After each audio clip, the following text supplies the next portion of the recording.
A few years ago, I believe when I was fresh out of college, I tried watching this show and couldn't make it past the first episode.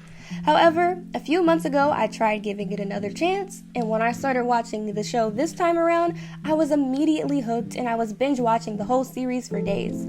I think it's because this time, after experiencing the world post-college, I was really able to relate to Selena Gomez's character, Mabel, who is a struggling artist trying to make it in a world where the economy isn't exactly the best. And I also truly enjoy the character dynamics shared between Mabel, Oliver, and Charles. Only Murders in the Building is a great murder mystery show that keeps the audience wanting more and more season after season. You'd think that this wouldn't be true since every season essentially follows the same formula at its core. There's a murder that takes place in the building, and our resident podcasters work to solve it. But I'd like to argue that the show is less about murder and more about relationship dynamics. It's rewarding to see how Mabel, Oliver, Charles, and sometimes the supporting characters like Teddy and Howard grow throughout the seasons. Here's a slight spoiler, but I particularly want to call out how Mabel turns to Oliver and Charles to sort of step in as father figures for her, since she lost her own father at such an early age. I think it's sweet how Oliver's self-absorbed self miraculously puts his own needs to the side if it means being there for Charles and especially Mabel. And I love how Charles makes an effort to be intentionally gentle with Mabel, and he works so hard to effectively communicate with her across those generational barriers. And on a personal note, as someone who has experienced living with my grandparents for an extended time frame, Mabel teaching Charles and Oliver how to properly use technology is so real, and it's honestly refreshing to see.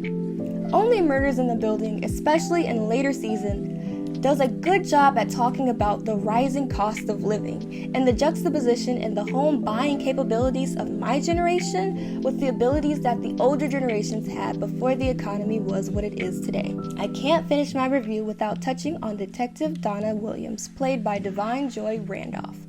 When she was first introduced to the show, I wasn't aware that she'd be a series regular. It was a pleasant surprise to see that she would, in fact, be a series regular. I still did have mixed feelings about Williams because it looked like she was falling into the token angry black woman trope. But I'm glad that I continued to give the series a chance because, and here are some slight spoilers, there are moments when her character surprises me, when the writers allow her to exist outside of just being the angry black woman. And the instances when she belts out in song and understands multiple musical theater references, when she's allowed to be a mother, but not in the way that would have her fall into the mammy trope, but in a way that has her listening to the advice of quirky Oliver Putnam to help soothe her baby. It's satisfying to see that Detective Donna has layers, and rightfully so, as she should. I'm rating Only Murders in the Building a 9 out of 10. It's just so good. Everyone loves a good murder mystery, but when you pair that with comedy, extensive character growth, and realistic relationship dynamics, I'm sold. I'm always excited every Tuesday when a new episode drops. Let me know what you think about Only Murders in the Building in the comments below, and don't forget to like and subscribe.